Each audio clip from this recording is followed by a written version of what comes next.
Okay, so let's resume our journey here. Just looking to see if there's the remains of the flanger sign on this side for the bridge. I forgot to look when we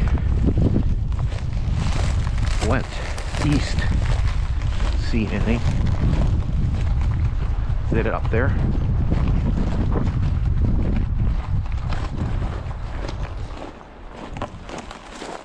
There it is.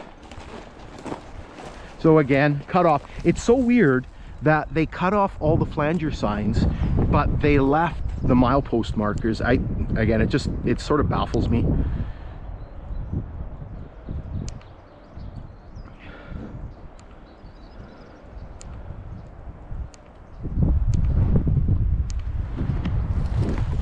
Okay. So here we get into our next point of interest. So there's the highway again. You can see there's a big Winnebago. There's transports ripping across. We get into our next point of interest, and so we're actually into a station. And so you can see the grade starts to widen out. So this is the beginning of the siding here at a place called Nezah. And so when we get up here, I'll start talking a little bit about Nezah.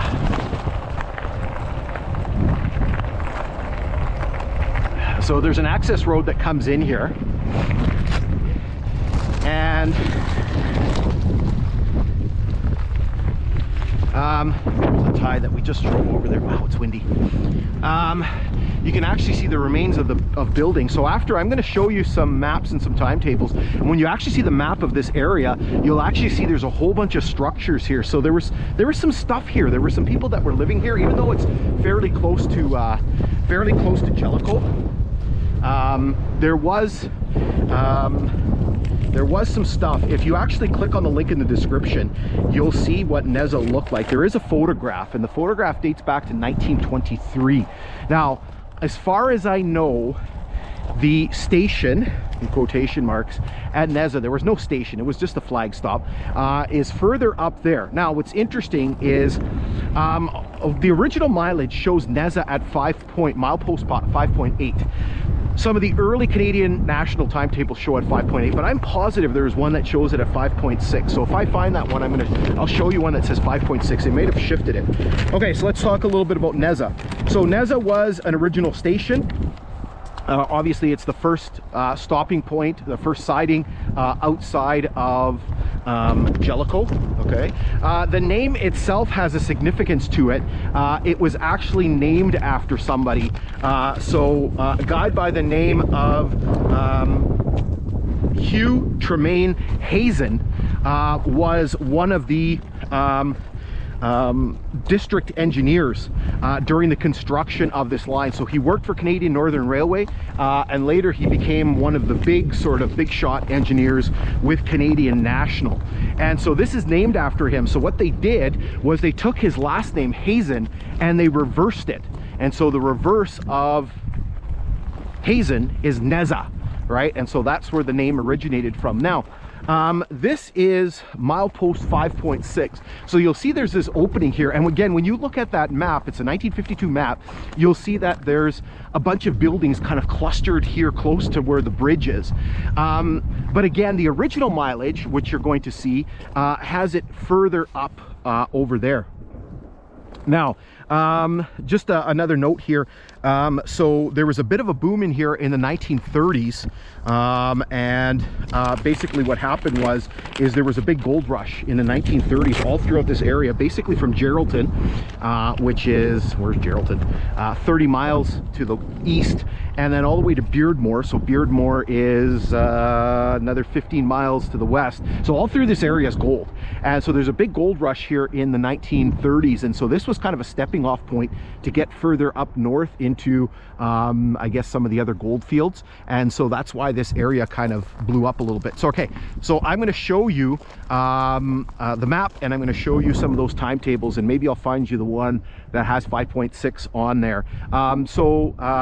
Oops, I forgot. So basically this Nezah kept its siding up until 1988. And then as a station, it disappears prior to 2005. So it's here in 96, but it's not here in 2005.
Okay, so let's go along here. So again, here you can see this is the siding over here, and it's hard to see, but basically you can kind of make out the indentations. Here you can actually see some of the ties.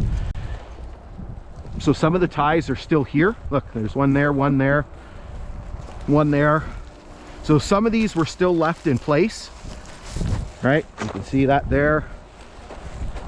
Some of them were pulled out, obviously, because you can see the gaps here where they were. So here's another one.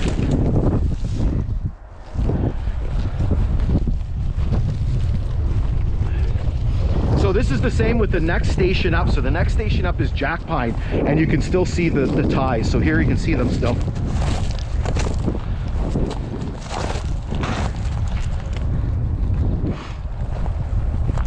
So the last time when I was through here, when I was here 2 years ago, it was further along. Oops, look at all the ants. And this was all covered in high grass, so you couldn't see it as well.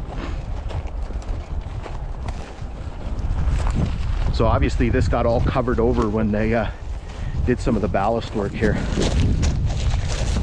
Yeah, so some are pulled out, some are still there. That one's still there. Okay, let's keep going here.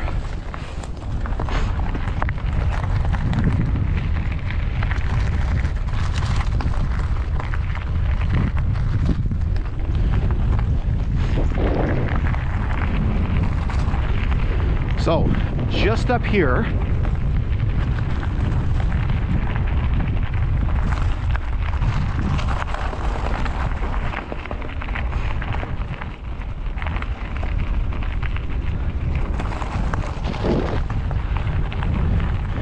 now you can see sort of this tiered effect too. Like, it's very interesting, right? You can see like it's level there and then there's a ditch, and it's level there and then there's a ditch. Kind of weird.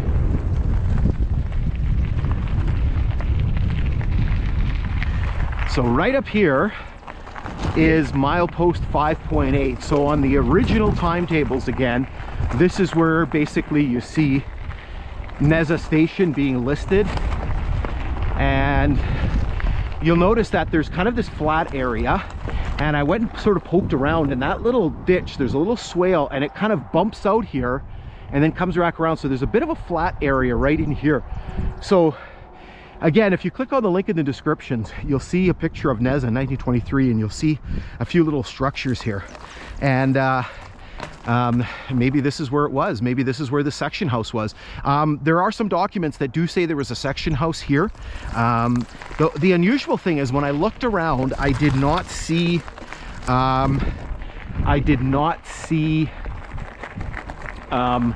any rubbish, any garbage, which is very common that you see around some of these areas where there was a section house. You usually find cans and bottles and nothing. There was nothing that I saw anyway.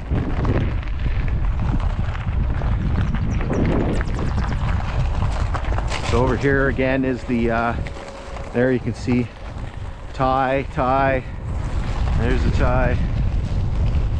You can see a whole bunch right here.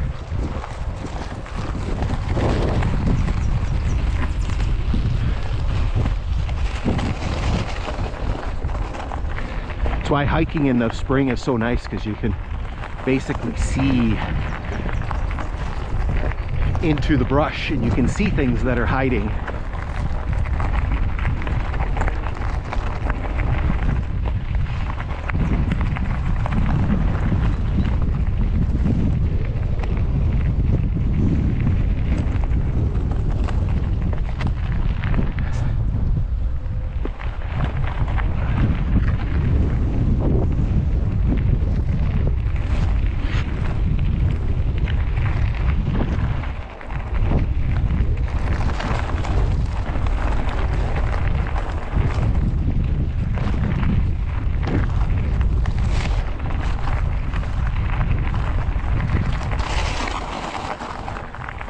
All right, so here the siding starts to peter out.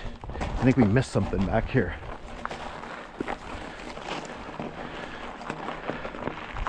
Right back here somewhere.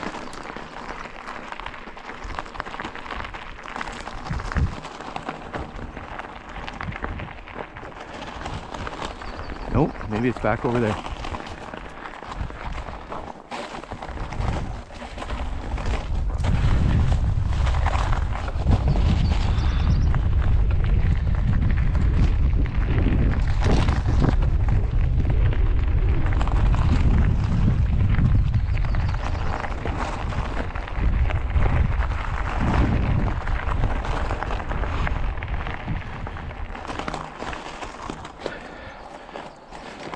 So here you can tell that we're at the end of the siding, because you can see these long ties that would have been used for the junction. And right here somewhere, there they are. You can actually see some bits. I don't know exactly what they are, but they appear to me pieces of the junction.